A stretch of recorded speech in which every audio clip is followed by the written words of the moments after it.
Welcome to This Explainer. Today, we're diving into one of the most infamous maritime legends in human history, the Bermuda Triangle. For decades, it's totally captured our collective imagination, right? But today, we're not investigating it as ghost hunters. Nope, we're putting on our marine scientist hats. We're going to rely on hard data, oceanography, and historical records to separate the captivating myth from the grounding scientific reality. Let's get right into it. Here is our agenda for today. We'll start with the Bermuda Triangle myth. Look into historical nautical records, explore the statistical illusion, break down natural causes and hazards, and finish up with the scientific verdict. Section 1. The Bermuda Triangle Myth. So, here's a fun fact. The Bermuda Triangle isn't actually on any official map. It's really just a loosely defined, highly mythologized region in the western North Atlantic Ocean. Its legendary borders are roughly bounded by 3 points: Miami, Florida, the island of Bermuda, and Puerto Rico. Now, pop culture paints this zone as some sort of paranormal trap, a place where ships and aircraft just vanish into thin air due to otherworldly forces. But as we're going to see, official science views this exact same patch of water very, very differently. Section 2. Historical nautical records. To really understand why this myth is so powerful, we have to look at the nautical records from a sailor's point of view. Stretching from 1872 to 1918 and then into 1945, these 3 highly publicized cases absolutely cemented the enduring lore of unexplained maritime vanishings. Look, these aren't just spooky campfire stories. They're actual historical events that totally baffled the public and laid the foundation for all the supernatural theories that followed. Let's break these down. First up, the Mary Celeste in 1872. While it's frequently associated with the triangle, this infamous ghost ship was actually found abandoned near the Azores. Still, it heavily contributed to the overall lore of vanishing crews. Then, there's the USS Cyclops in 1918. This was a massive Navy collier carrying over 300 crew members that just vanished somewhere between Barbados and the Chesapeake Bay. To this day, it remains the largest non-combat loss of life in U.S. naval history. And finally, the really famous one, Flight 19 in 1945. 5 U.S. Navy bombers and the rescue planes sent after them vanished without a single trace during a routine training mission. It remains a chilling, unsolved mystery precisely because of the absolute lack of wreckage. Section 3. The statistical illusion. So, what does this all mean? Are these disappearances actually the result of ghosts, aliens, or giant sea monsters? Or are we just looking at the numbers the wrong way? It's a critical question. As marine scientists, we have to figure out whether our human brains are just finding patterns where none actually exist.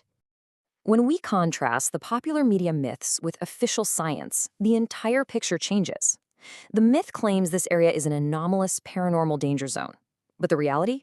It is simply a high-traffic volume lane. And honestly, that single fact completely shifts the context of these disappearances. Let me give you a really simple comparison.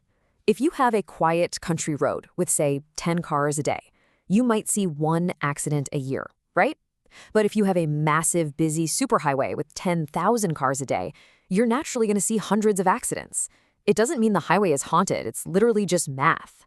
The Bermuda Triangle area happens to be one of the busiest shipping and aviation corridors in the entire world. The sheer volume of vessels and planes passing through statistically guarantees a higher number of total accidents. It's a statistical illusion. Section 4. Natural causes and hazards. Treating this like a marine risk analysis report, oceanography experts point to 3 massive, very real natural hazards that vessels face in this region: violent storms, incredibly powerful ocean currents, specifically the Gulf Stream, and unique magnetic navigational hazards. Let's start with the weather. From a sailor's point of view, the ocean is already an unforgiving place.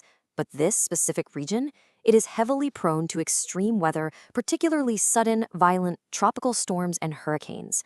A massive squall can materialize out of nowhere with very little warning, easily overwhelming ships and bringing down aircraft before they even have a chance to radio for help. Nature itself is just devastatingly powerful out there. Now, what if a storm does overwhelm a ship? Well, oceanography points to the Gulf Stream to explain the lack of evidence. Think of this powerful current as a massive, rapid underwater conveyor belt flowing right through the triangle. If an accident occurs, the Gulf Stream relentlessly and quickly sweeps wreckage miles away from the original site. It basically swallows the evidence, leaving behind the illusion of a mysterious vanishing. No wonder sunken vessels are so incredibly difficult to locate. Finally, we have to look at the navigational tools. The region actually possesses unique magnetic properties. Under certain conditions, these properties can cause compass readings to become entirely unreliable. Imagine being in a violent, sudden storm and your primary navigation tool suddenly fails. Combine those violent weather events and fast currents with magnetic failures, and you've got a perfectly natural recipe for disaster. Absolutely no paranormal activity required. Section 5. The Scientific Verdict. So, the conclusion from the National Oceanic and Atmospheric Administration, along with the broader scientific community, is crystal clear. They state, the region experiences no higher rate of accidents than any other heavily trafficked shipping lane. The math proves it, the oceanography perfectly explains the dispersed wreckage, the meteorology explains the sinkings. At the end of the day, it's just a statistically normal accident rate for a very busy, very turbulent patch of the ocean.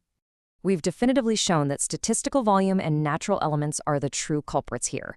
But that leaves us with a really fascinating psychological question. Why do we hold on to the legend? Will the allure of a ghostly, media-sensationalized maritime myths always outweigh the grounding reality of oceanographic science? It seems humanity just prefers the thrill of a spooky mystery over the fascinating yet sometimes terrifying truths of the natural world. Thank you so much for joining me on this explainer, and I really hope this helps you see this legendary stretch of water in an entirely new light.